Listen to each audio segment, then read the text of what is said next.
பொதுமக்களே பூஜை செய்யும் காசி சிவலிங்கம். காசி விஸ்வநாத பெருமானை வணங்கி அங்கே இருந்து ஒரு சிவலிங்க திருமேனியை வாங்கி கொண்டு வந்து திருக்கோயிலே வைத்து எல்லா மக்களும் வந்து தன் கரங்களால் நீர் ஊற்றி அபிஷேகம் செய்யக்கூடிய அந்த வாய்ப்பை கொடுத்தார். கந்திக்குப்பம் கால பைரவர் ஆலயத்தில் நடக்கும் ஆச்சரிய நிகழ்வுகள். மர்மம். ஆலயத்தின் வளாகத்தில் உள்ள ஆலமரத்தின் கீழ் தட்சிணாமூர்த்தி சிலை வணங்கப்பட்டு வருகிறது.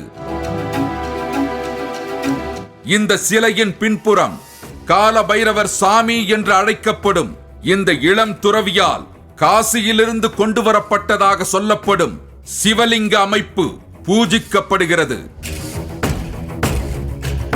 பொதுமக்கள் தங்களது கைகளால் நீரை எடுத்து அபிஷேகம் செய்வதற்கு ஏற்ப இந்த லிங்க அமைப்பு இங்கே வைக்கப்பட்டிருப்பதாக கூறுகிறார்கள்.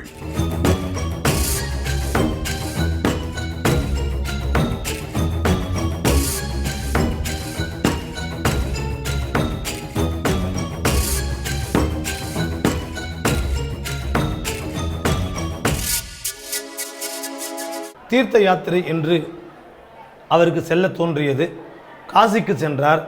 அங்கே இறைவனை வழிபாடு செய்து கங்கையில் நீராடி காசி விஸ்வநாத பெருமானை வணங்கி அங்கே இருந்து ஒரு சிவலிங்க திருமேனியை வாங்கி கொண்டு வந்து தாம் வழிபடக்கூடிய திருக்கோயிலே வைத்து நாள்தோறும் அதற்கு எல்லா மக்களும் வந்து தன் கரங்களால் நீர் ஊற்றி அபிஷேகம் செய்யக்கூடிய அந்த வாய்ப்பை கொடுத்தார்.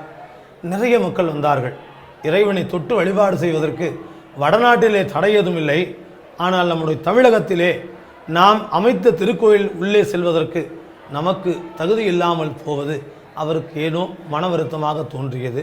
எனவே எல்லோரும் வந்து வழிபாடு செய்யுங்கள் என்று அந்த காசி விஸ்வநாதரை வைத்து எல்லோருக்கும் ஒரு செம்பு நிறைய நீர் கொடுத்து அதற்கு அபிஷேகம் செய்ய சொன்னார். அருகில் நாக பைரவர் என்கிற பெயரில் பைரவருக்கான வழிபாடு நடந்து வருகிறது.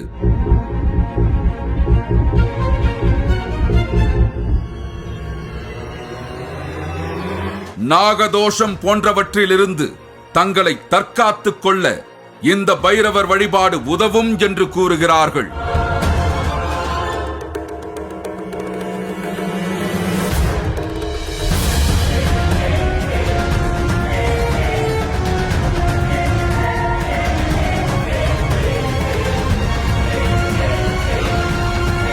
இந்த நாக பைரவருக்கு அருகில் ஒரு நீர்நிலை காணப்படுகிறது. இதை வடுக தீர்த்தம் என்று சொல்கிறார்கள். அருகில் இருக்கும் பாதாள பைரவருக்கு நடத்தப்படும் அபிஷேக நீர் போன்றவை இந்த நீர்நிலையில் வந்து சேகரமாவதாக சொல்லப்பட்டது. ஆம், இதோ இந்த இடத்தில்தான் பாதாள பைரவரை வழிபட செல்லும் குகை வாயில் அமைந்திருக்கிறது. பொதுமக்கள் அனுமதிக்கப்படாத இந்த பகுதி தற்போது பூட்டி வைக்கப்பட்டிருக்கிறது.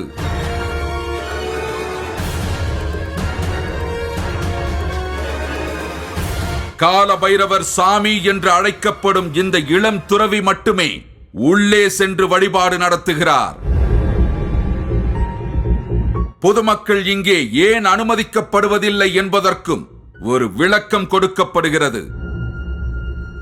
தமிழகத்திலே எங்கும் இல்லாத அளவில் பாதாள பைரவர் என்று சொல்லக்கூடிய ஒரு அமைப்பு இங்கே நிறுவப்பட்டிருக்கிறது. இங்கே பின்னாடி பார்த்தீங்கன்னா தெரியும், இரும்பு வலை போட்டு மூடி வைத்திருக்கிறார்கள்.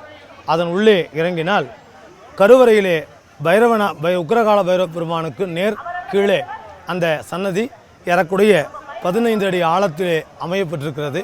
அங்கே ஒரு பைரவர் திருமேனியை வைத்து அதற்கு நம்முடைய தவத்திரு பைரவ சுவாமிகள் மட்டுமே சென்று அங்கே வழிபாடு செய்து வரக்கூடிய ஒரு நிகழ்வு இங்கே நிகழ்கிறது. பொதுமக்கள் பார்ப்பதற்கு அனுமதி இல்லை. ஏனென்றால் பாதாள உலகத்தில் உள்ள வழிபாட்டை செய்வது ஞானிகளும் துறவிகளும் தேவர்களும் ரிஷிகளும் தான் அந்த வழிபாட்டை செய்ய முடியும். எனவே இங்கே தவத்திரு சுவாமிகள் தன்னுடைய யோக நிலையிலே உள்ளே சென்று அங்கே பாதாள பைரவரை வழிபாடு செய்து வருகிறார் என்பது நாம் இங்கு காணக்கூடிய மற்றும் ஒரு உண்மை.